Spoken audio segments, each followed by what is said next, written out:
Welcome to the Inner Circle. I'm Jenny McCarthy. I'd like to just start with fear does not exist in this dojo. Yes, sensei. Pain does not exist in this dojo. Yes, sensei. But Botox does exist in this dojo. Yes, sensei. God, David. Welcome, you guys. I am so excited to have you all here. Awesome. Congratulations Thank you. on what I think is going to be the buzz show of the year. How do you feel right now? From what you just said, amazing. Yeah, your lips. You're Yeah, definitely we're right. very excited. We're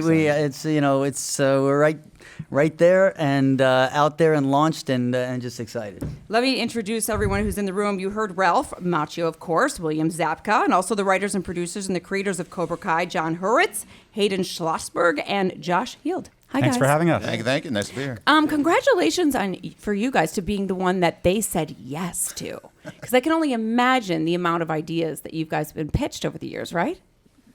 A fair amount.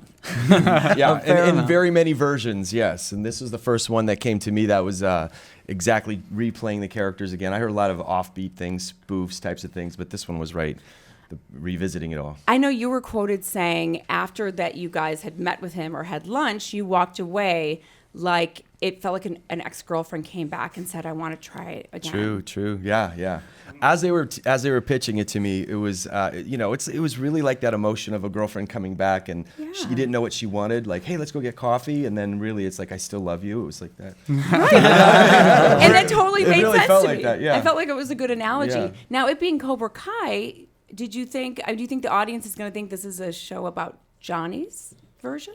I don't think so. I think it starts out that way. That's the foot in the door, opening up the universe. But you're going to quickly see the whole version. It kind of, you get to see Johnny now because nobody really knew who Johnny was, so it gives them a little bit of a backstory, and you kind of catch up with them. So it's really the entry point. That's part of what was so fresh about the pitch and about the concept that these guys came up with is looking at theory. Okay, what happens to a quote-unquote bully 30 years later? What do they become? We don't know that backstory. But we find out what happened to you, don't we? Yeah, that's right. That's what it is. Well done. I pitch him, and he knocks him out of the park. Right. It's so true, though. Like, you always do kind of like wonder, and especially you guys. I wish I was a fly on the wall for the writers. Just creating or just even getting drunk or high and pitching the most insane ideas as to where Johnny went. What were some of those ideas that you guys came up with?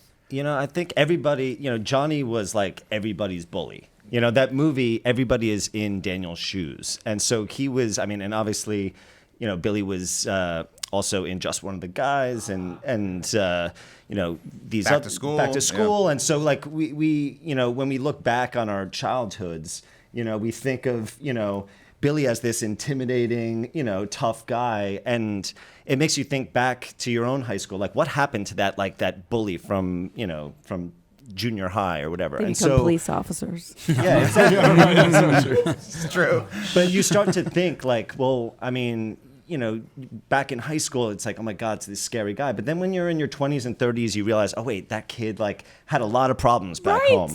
And on the show, you really get to explore the kind of the why this guy was, the way it Where he the was. wounds came from. Exactly. And why was it important for you, William, to make sure that you weren't portrayed as a villain again?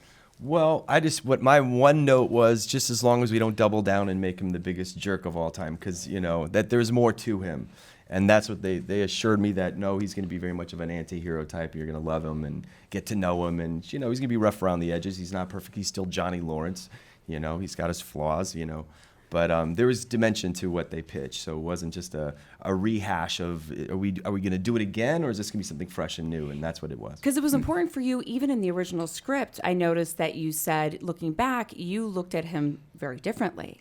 Well, I approached it differently, sure. To fit into any part, you have to find yourself in him. So I approached him as, I didn't play him as just a mean guy. I had to find the pieces that were human to me. Unless you were on the receiving end. But it was really how Billy, always approached it that way that inspired us. We heard him do an interview on like the special edition DVD when is the early 2000s, and that was really when the nugget, the first nugget thinking of this show came about. It was like, wait a second, like this character who we've seen as a bully all this time, when the actor was approaching it, he viewed it as he's kind of the hero of his own story, and it just sort of goes awry. And we thought there was something really interesting in that. But you have to do that as an actor to make it work for you. Otherwise, it's, so that was my point of view, and it was way over here, but the story wasn't about that. Right. And having flaws in characters, I mean, it's just like, it's like conflict in plot or flaws in characters. I mean, that's what's engaging. That's what drives the narrative. And even in the Cobra Kai series, Daniel LaRusso's flaws need to be up there as well as Johnny Lawrence's. Otherwise, so now we have the journey and the arc for maybe if say from Daniel's perspective, he has over time maybe lost a little bit of his focus in the absence of Mr. Miyagi for the past 8 years, and or maybe success and all these things becoming a little too easily embraced. And then Cobra Kai being reopened is the catalyst that actually, in a way, makes it a living nightmare for him, but it actually helps him back to the center of a more balanced life, or in that direction, which is something we have peppered throughout the first season. Well said. For people that haven't seen, a lot of these guys haven't even seen a trailer yet, and I'm saying it's everything you want it to be, you guys, and everyone that's listening. It is everything and more. Like literally from the first shot of the when you see after the crane kick on. I'm not gonna. There's not much I can say to give it away, but can you describe it as best as you can for our listeners so they tune in? I mean, it was very important to us as fans of Karate Kid that it have that same DNA, and we were very protective of the tone when we pitched the show. That John and Hayden and I come from the world of R-rated comedy, the Harold and Kumar movies, the Hot Tub Time Machine movies, awesome. and the first words out of our mouths were, we're not doing that. We are, we're happy, we're very proud of those movies, but we're first and foremost Karate Kid fans. So when the first trailer came out for the show, it was very important to us that it get across, a little bit of that gravitas and the pathos and the drama that comes with Karate Kid. And that was important to kind of reboot audiences' expectations of what a Karate Kid continuation would be like, because the brand, the movie had been dealt with a little bit, it had been parodied so many times through the years. And here we come, three comedy guys coming in. I hope they don't ruin it. And that was, we had that kind of like in front of us, as the carrot the whole time. A little bit of pressure, right? A little bit. But it's what you were saying. When you first start watching that first episode, you get to see that climactic fight one more time. Except we got footage that was buried in the salt mines like 35 years ago. That we got the dailies, so we were able to see angles of Johnny that you've never seen before. So we recut that initial fight, to give you more of Johnny's perspective in there. But basically, I mean, what we all love about Karate Kid is that it's an underdog story. And so if you like that, you'll love Cobra Kai because it's an underdog story. The twist is that the underdog is the asshole bully from the original Karate Kid. I mean, I know that he wasn't totally an asshole, and that, and that there might be a fight right here. I mean, it's the first time I ever heard that. he did Coming from you, I'm really hurt, man. A Vietnam vet crazed, sensei that trained you into being an asshole. Right. Only bad teacher, not bad student. The original writer had said, or director, I think it was, they wanted to cast famous people's daughters and sons. Did you guys know that? And are you willing to do that in the series? We're very willing to cast anybody who makes sense for the series without, it feeling jarring that, that's it takes you out of it to see somebody in it, but we weren't going out of our way to do that. The truth is, we actually have a lot of friends in the comedy world that we thought, maybe we put this person in. And then we realized, as Karate Kid fans, it'll affect the tone of it. Right, might if pull all them of a out of it. sudden, Rob Corddry has, some sort of weird wig on and enters the dojo. So we try to keep the tone We right. pulled back a lot. We had a lot of restraint with our initial instincts with let's do this, and then we realized, okay, let's slow down. Let's not do everything at once. Totally. Something that you had mentioned too, Ralph, in some interviews is how important the heart is in any of these stories, but that they were almost going to lose that amazing scene, the drunk scene. And I can't even imagine losing that part. Right. It's like the heart just makes you root for both of them. Yeah, well, that was a beautiful scene in the film, and sort of was the heart and soul of the Miyagi character. You had all that backstory, and Pat did just a brilliant job in that. None of us are here without Pat Morita's performance in that movie. And yeah, that was a situation where technically on paper, when you look at it, or writing school 101, it was a scene that took place and stopped the plot for, I don't remember how long the scene was, but it's a long scene. And then Daniel puts him to bed and then heads out and trains himself. And it's such a passing of the baton a moment. And but I think it was the editor at the time said, this stops the movie. And the studio's like, I mean, this movie's over 2 hours and 6 minutes, and we really should get to the tournament. And those are those decisions. People make decisions based on how not to get fired, I always say, instead of what's right for the narrative. And it's, that is a beautiful scene, one that I'm very proud of and to be a part of. But what's so nice is we have those moments in Cobra Kai that are character driven, in places where the characters breathe in the heart and soul of what a big part of what made the Karate Kid what it is and stand the test of time, aside from the catching flies with chopsticks and sweeping legs and get them a body bags and all that other stuff, which is awesome too. Totally, and that's why I wanted to bring it up, because having that heart and soul is so important in anything. But how were you guys able to do it and then put the perfect amount of comedy in it? It was all just coming from a place of continuing the story. So it was thinking into getting inside the heads of the characters.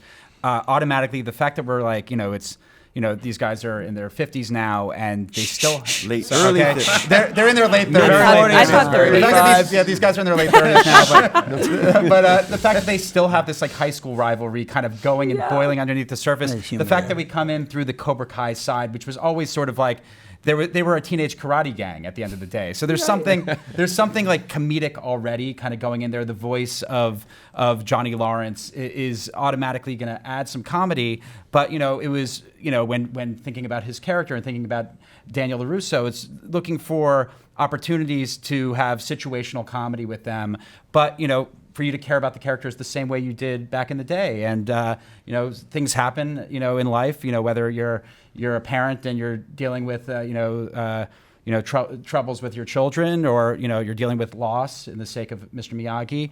Those are things that are serious, and we approach them the way you would. The amazing thing is, if people have never seen the movie or the franchise, watching the TV show holds up on its own. Right. And that was always from the get-go in the earliest conversations, or even with the pitches when we pitched the networks. It was about, if you love the Karate Kid, this movie is going to be everything. This show is going to be everything and all that you want. If you don't, you're going to be entertained by a new, fresh angle into the world through Johnny's eyes. And on top of that, just this great young cast and that next generation. And that was part of the decision for me, because John, Josh, and Hayden had written to that age group, or maybe, that, and successfully entertaining with the Harold and Kumars and the Hot Tub Time Machine. Right. So that they were super fans of the nostalgia and the legacy and protecting that, yet they had the experience of writing for now. So that tone of paying homage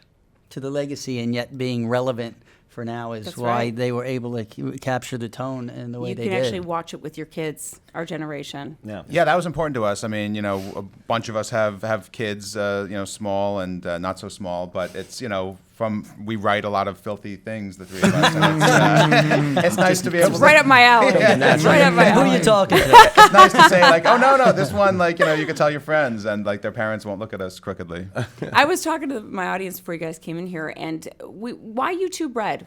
Why them? I mean, it really comes down to the people there. We pitched it around town. You never know. We knew that we wanted to take it to a place where there weren't commercials, because it was the type of show that we wanted it to be a show that you could get immersed in like a movie. And so it was, it was really going to be the premium cable channels and the streaming platforms. That's who we pitched to. And YouTube Red was just, they were the most passionate in the room. What I wanted say? Yeah. I go, I bet that's going to be But it. you know, they wanted it. They wanted it then and there, and They bought it in the room. We didn't bought have a it in the single room. script written. Absolutely. They bought it off pitch and sent it straight to the entire season, and that was. That doesn't happen. Just It so you does guys not know. happen. It that's doesn't. That was rare. we were like, that was okay, our yes. first pitch Yeah, of all of them. That was it was our our- warm-up pitch. Yeah, it was our warm-up. So I thought that did happen when we walked out. I'm like, hey, the rest of you gonna do it. I really did. You're like, whoa.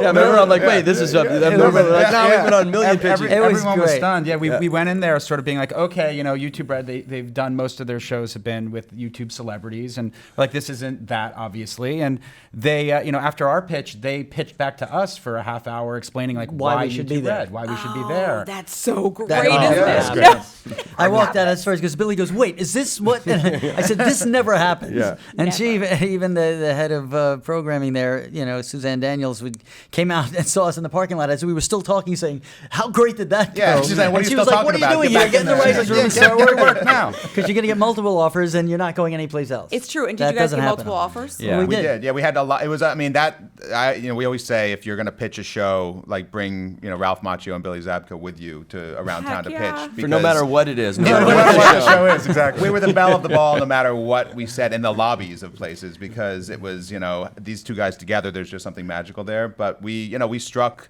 a chord with a lot of the places we visited, but we kept coming back to that initial meeting at YouTube Red, and they said, you can be this big fish and this growing They basically ocean said they here. wanted us to be like their house of cards, and we've been in this business long enough to know that sometimes all it takes is Howard's going to SiriusXM. Okay, well we're getting Right. SiriusXM radio. So And you're talking about a big fish in a small pond. The small pond being Google. Yeah, I know. Yeah. That was But So there was just something, would, they wouldn't let it go. They refused to let it go, and that's credit to them. And I do have to say here, having me and Billy in the room, obviously with this the original film and the course. franchise that it was a big plus. But the story and the pitch and the design of it and that these guys put together was incredible. But Ralph, like we've been in pitches Yeah. where we pitch and then it gets to paper and then it doesn't. yeah, the promise of everything and everybody's fingerprints gets on it, Yep. and all of a sudden it becomes not what. So what from you're selling. pitch to paper to filming, is it everything you'd imagined? There are elements of it that are better than I imagined, and that, I can't say that very often. No. In 35 years or however long I've been doing this, it just some things have the little bit of sprinkle dust that are coming. The moons are in alignment and That's right. everything's right and the timing's right. This is one of those cases. That's what it feels like. I want to go back to the franchise, the original movie. Out of the three, where do you think was there any moment in any of those where you're like, God damn it, we're jumping the shark? Oh yeah. Now's your chance, Ralph. Once Zabka left the cast, it was all done. No. Which could be true. I Three? would say I thought that the Karate Kid Part 2 was a smart way to go to opening up another culture, going to Okinawa, seeing Miyagi's family, learning about that, learning about his backstory, not unlike learning about Johnny's backstory. It's a fresh angle in. The second sequel, as I call it, is the it's why it's called show business and not show art. Right. That film has always felt to me that it kind of repeated what we did the first time, and with some of the lessons that I would have believed that Daniel would have held on to and didn't. But we have something to show for it. Right. and we That's true. loved it. Yeah, the fans love it. Karate Kid 3 is one of those movies that you can understand why Ralph would have Because it's not a very good movie. say everything that he said, but if you were the right age and it was on HBO at the time, I mean, it had Cobra Kai's in it and Right. and a tournament And the Miyagi. definition of a maniacal laugh for yeah. a villain. Right. Yeah. I mean, Exactly. mwah, ha, ha. I And mean, that he was- literally, yeah. it said mwah, and he did mwah. Yeah. In a steam room, but it was also like it lent more With cigar backstory smoke. to Cobra Kai. It gave us, it just gave. It's interesting. They did the canon. Karate Kid cartoon, and that to me is the Karate Kid cartoon. Okay, that's funny. It's a little over the top. Elizabeth Shue shows up a little bit. I won't say how, but I guess I can say how. You see photos of her, okay, videos and stuff. What was the decision to bring her or not bring her in? Well, Allie as a character sort of is she's the person who came between these two.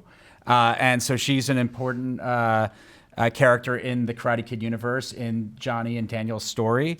And, it wouldn't make sense to delve into their issues with one another without exploring a little bit about Allie in there. And, we, as fans, are enormous fans of Elizabeth Shue and her character on the show, in the movies. And, we felt it was fitting for her to be on the show. I will say, without giving out too much information about the season, if you haven't watched it yet, we are very careful about how we are introducing new characters and reintroducing characters that you're familiar from the original canon of movies. And we definitely want to make sure we have enough for everybody to do that supports the new story and pays homage to the old, that it's going to make sense to approach more and more people as the series lives on and on. And we want to make sure that we have meaty enough and long enough arcs for everybody to enjoy. Makes sense. When you guys were filming the original, I had read that they kept you separate for the training during most of the filming, I think. They put him in an oxygen tank That's right. between each take. Just to keep I mean, was that Youthful intentional? appearance. it was intentional. That's the secret. That's the secret. Oxygen. That and really? broccolini, there it is. That was the book. Yeah, they kept us apart, but we were training different styles. That's whole time. why. So We it was like- more by default by our training. I was training Korean and he was training Okinawan. But we came together every day and did our final fight and practiced that. But Practice it all the there time. was a little bit of that. I mean, John didn't want us to get too chummy, John Avildsen. I And bet. he encouraged Yeah, me to 'cause hang out with the Cobra Kais where I belonged, apparently. Right, right. Because I would train with Pat Morita and Pat Johnson, who was the referee in the film. He was our stunt coordinator and martial arts choreographer. He's a great guy. And then I'd have a lot of scenes to shoot because I had the whole Miyagi side of the story and the alley side of the story besides these guys pulling up and beating the crap out of me. So we didn't get to hang out that much. And then I'd always joke when I was at the lunch table time, I'm like, do I even belong over there? Maybe I just. I Oh, went I didn't to know my you felt trailer. like that. No. Oh, I wish I knew that. Dutch You was were staring me totally welcome down. to say that. Oh my God, that's Dutch so was sad. staring me down. Dutch's Awful. method, yeah. So much come out. I know that you had continued taking karate after filming, Yeah. and you said everyone wanted to kind of beat up Johnny in the sparring. Sure. Was that the case for you guys? Out in public, I would imagine, like people coming up to you at least going, "I study this type of karate," where you were like, Yeah. "Shut up! I've heard this a billion times." It was mostly in the dojo. Like when I was going up with the belts, I would have to spar. I was a green belt sparring black belts, and there's no head contact. But these guys were throwing it to my head because they wanted to show that they can connect. They could beat up Johnny. But honestly, like to Pat Johnson trained me for it, and I was kind of trained technically, like not through the belts, but I was trained sort of as a black belt. So I was actually pretty good, and I held my own in the class, and I threw a spinning bottom fist and actually knocked a guy down. Nice. Thank you very much. But on the streets, it wasn't so much. I had some people come up, and be jerks here and there, and then I'd say, you know what, if you got to know me, we'd probably be friends. You want to keep this going, we can go in the parking lot, and then next thing we're having a Reuben sandwich at Jerry's Deli. And it was delicious. and I've been I friends have with them ever diffused since. those moments as best I could. I don't have any great stories like that. I think they just took a look at my Everybody was afraid of 98-pound you, man. weakling frame and they just said, "So sorry, so sorry, boy. I'm glad you had that one kick." I ain't buying You were in that. the I ain't oxygen buying tank that. all that. That's right. afterwards. I I was kept at- you there for 3 years. What is the question, or what is the one thing that people say collectively, continuously to you guys through the years about Karate Kid? Is it quotes?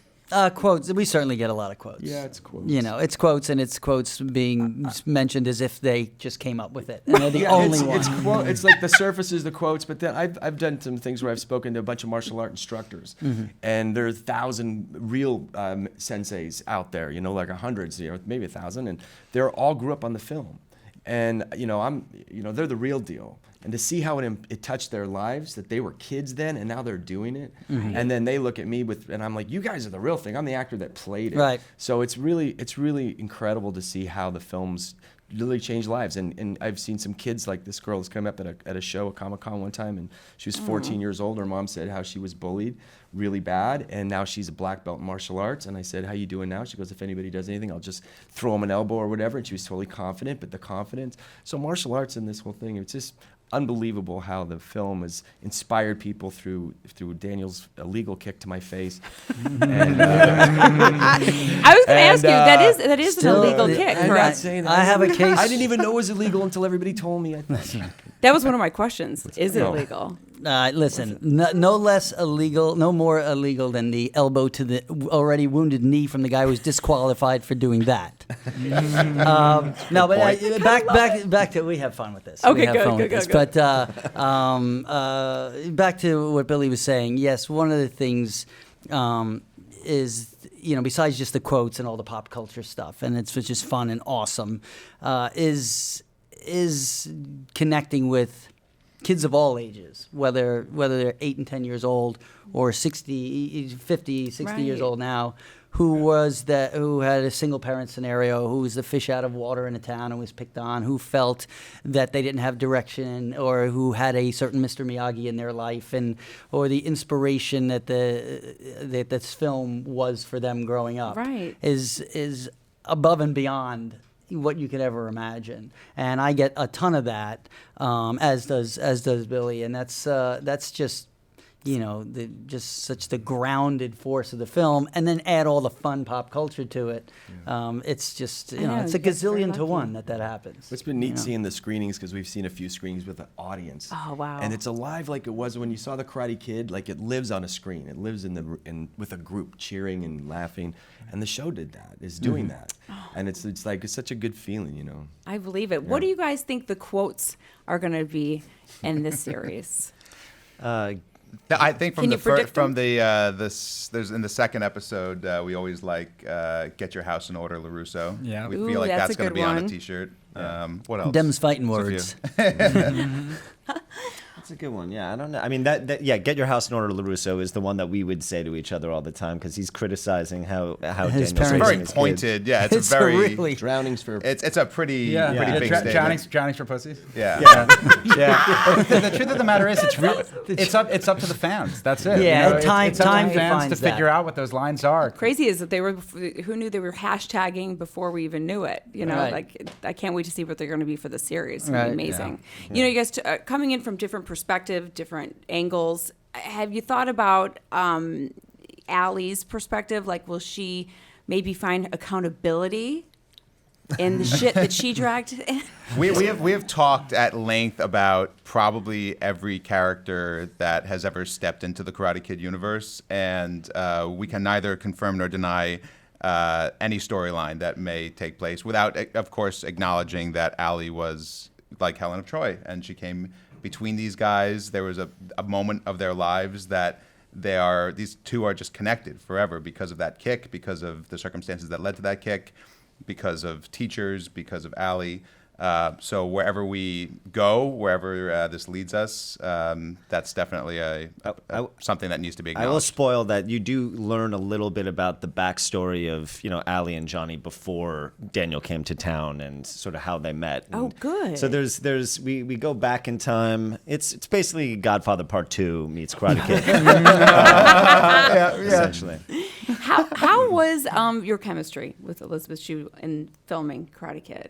It was fun. It was a long time ago. I mean, we were just talking about this the other night. It was, I had no idea we were making a movie that I'd be sitting here talking to you about 34 years later. Nor would I think watching the movie when I was a little girl, I'd be talking to you right now. Go ahead. I just want to say it's crazy for me. We'll both have that fan moment. Yeah. But it was, those scenes were very playful. John Avildsen would always call us he's the director of the Karate Kid film. He would call us the strawberry shortcake and the cannoli. Oh. He'd say, you two have no business being together, but it's just like sweet dessert watching you guys. And so I just trusted that that's what was coming across. And the same, in a different way with Pat Morita, there was just an ease of performance. There was just this soulful kind of connection, father-son, mentor-student. And then with Billy, it was, Bully victim. Bully victim. No, I watched really your don't. auditions on YouTube. Yeah, I that's great I stuff got to look at. lost in auditions. Yeah. They're so fun to watch, and you can instantly see the chemistry between you two. Yeah. It's I visited that for the first time 10 years ago, or whenever John called, said, "Do you mind if I put this out on YouTube?" And he sent it to me, and I hadn't seen it since that cold reading You're that I so did. good in it. And it was interesting. It taught me something because I was casting something that I was directing, a short film, and I was looking at kids, probably about 12-year-old kids, but in seeing myself, because I look 12, even though I was like 26. No, I was 21 years old. But the interesting thing is that I saw LaRusso. I mean, that was the kid. I mean, he was polished up, and the film looked a lot better than the videotape, and he definitely grew in some instance. But casting sometimes is just casting. That was just, you saw Daniel LaRusso from my first cold reading. Nailed it in the cold And so reading. but it's not as much. I mean, I appreciate that as far as nailing it. It's just I was the right guy at the right time for that role, just like Billy was the right time for this role, and so on. And for actors to always like, oh, I got to nail this, I got to get it right.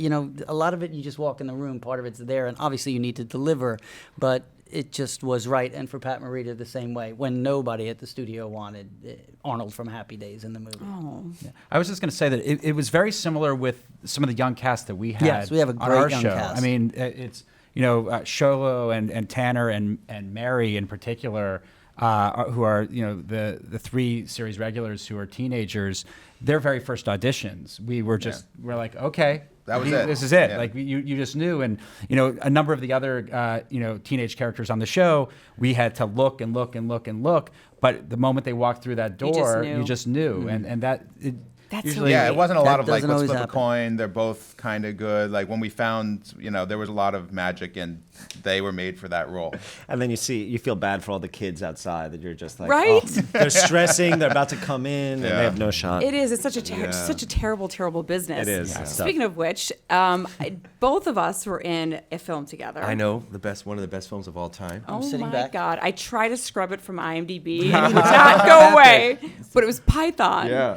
And it was. I mean, I don't even know how to describe the film. You have to see it. Billy You have has to it see as a it. header on Roll his the Facebook trailer. page. It's so crazy. But I literally tried to get it erased Thank off God you're on YouTube. radio. Yeah, I went and did Python too, so shame on me. I was the only living survivor. I'm like, I You're need like my- Dame Judi Dench right now. Totally. But speaking of auditions, I love hearing when I have actors come in about some painful audition stories or something that you were rejected.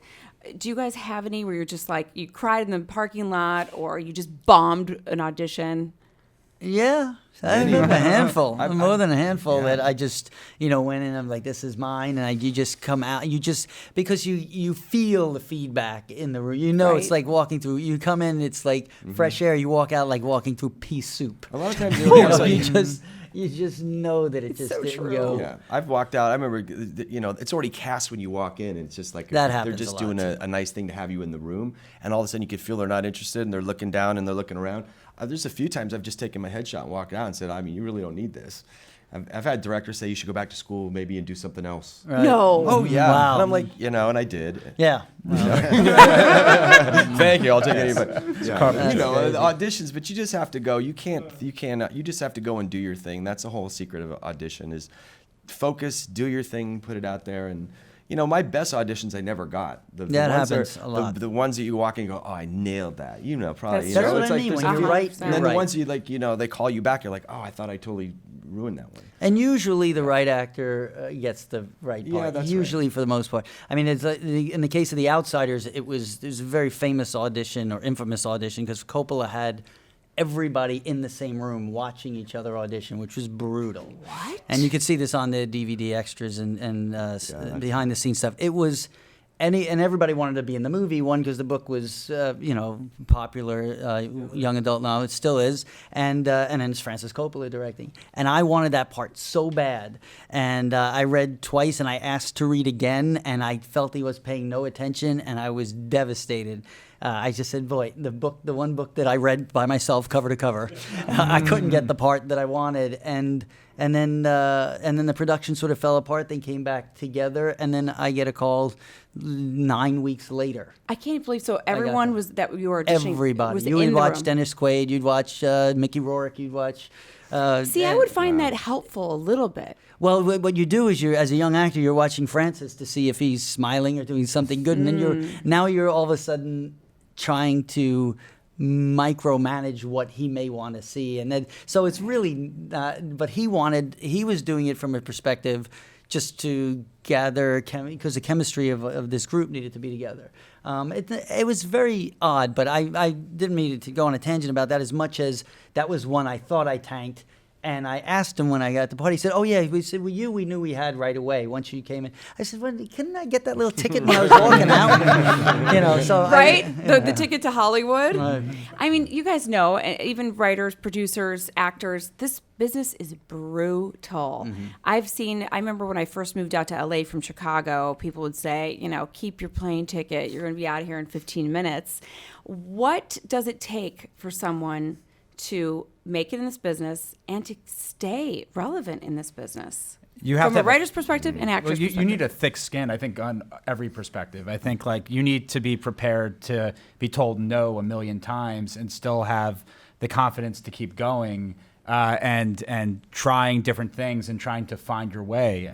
We've written a bunch of screenplays that haven't been made. We've gone around and pitched many shows that weren't bought, or you'd sell it to one place and you'd have a horrible experience, development process, and that kind of thing, and you just get back up on the horse. That's it. Yeah, I mean, as a writer, I always tell writers who are, aspiring writers, write as if you're put your heart and soul into it, but assume and know that you're going to throw that into a fireplace when you're done with it. Because if anything other than that happens, it didn't turn into complete ashes. There's something there. Set your expectations, because everyone writes a script and immediately says, I need to get that in the hands of somebody and it's going to be a movie and it's going to be out in 3 months and everyone's going to see it and it's going to make $100 million.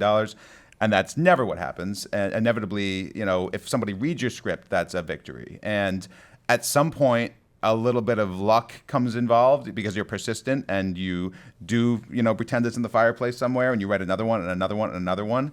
And if a little bit of, interest gets on something, some of that stuff can come out of the fireplace and you say, oh, I have, the ashes of this. Right. And then some of them stay in there and they were meant to be in the fireplace the whole time.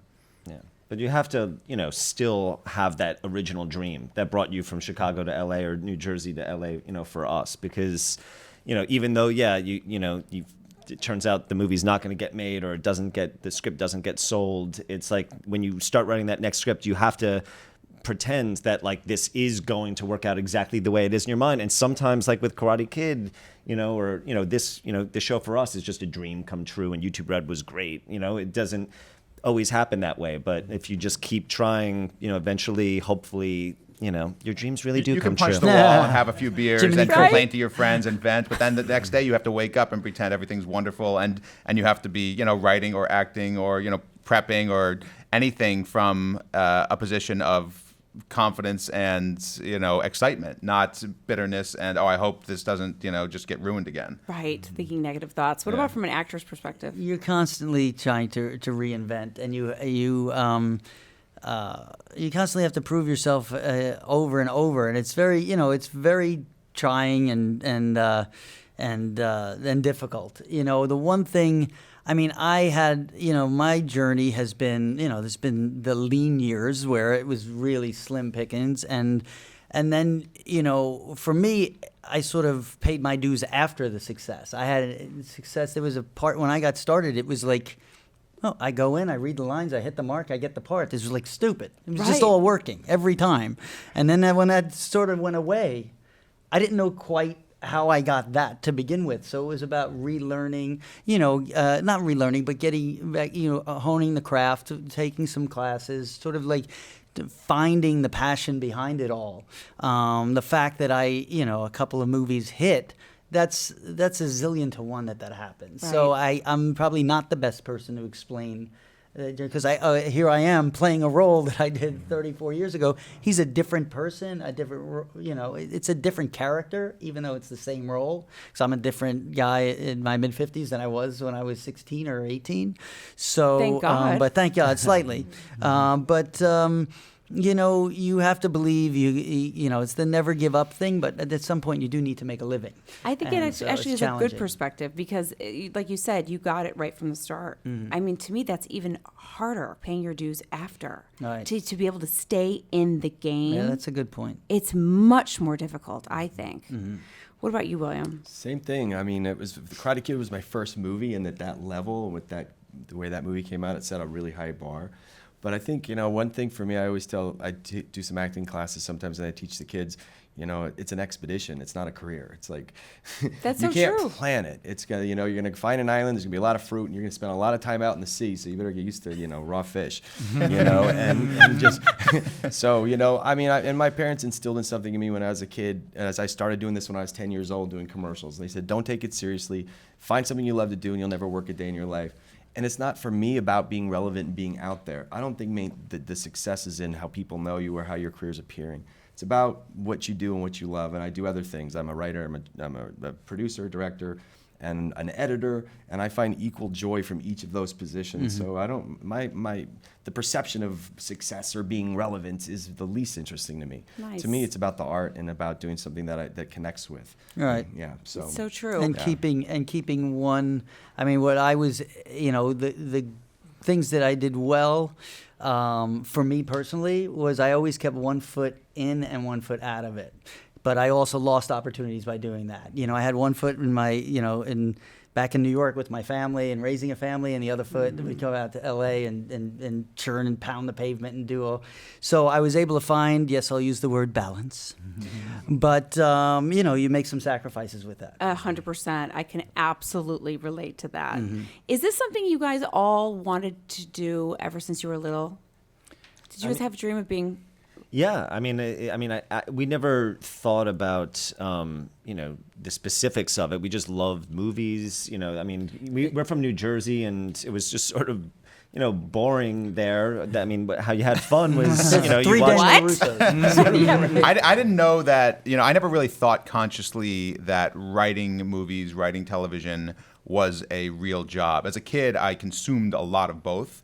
And it so happened when it was pointed out to me very obviously that is a job, that I had been training for that job my whole life by, consuming all of that. Well, we were, it didn't feel realistic. I would say, being from New Jersey and Hayden and I were friends from high school, and we would watch, the Zucker Brothers movies and the Farrelly Brothers Love movies. them. And we would always talk about, hey, wouldn't it be awesome to write and direct movies like those guys? That would be amazing. But growing up in suburban New Jersey, you don't know anyone whose family does that. So, I went to, business school, and Hayden was going to go to law school after college. And sort of while we're in college, midway through, it was like, wait a second, we're very close to having these other kinds of jobs. So for us, I called Hayden up. I said, move in with me this summer. It was between our sophomore and junior year. And, we'll have jobs during the day. We'll do the practical thing. And at night, let's write. Let's try to write a screenplay. And if we could sell it before we graduate college, then, maybe we can do this for real. And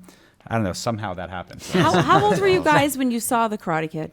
We were 6 I or was 7. six. Yeah, 7. I saw it in the theater with my dad at 6 They're years all old. older than us. I know. They're way older than us. Doesn't it get freaky, though, when you start It's going in crazy. rooms? I make people feel old. That's what I'm now under that category. I did go to the theater, though. I saw it in I the first saw- run. I saw it in the theater as well. It was one of those things where it's one of the first movies that two of us had seen in the theater, and then I know Hayden saw it soon after on VHS, and Not watched as much it. of a fan as me and John. Yeah, we're the real fans. And was acting your parents' dream or your dream? It was my dream to perform in some way.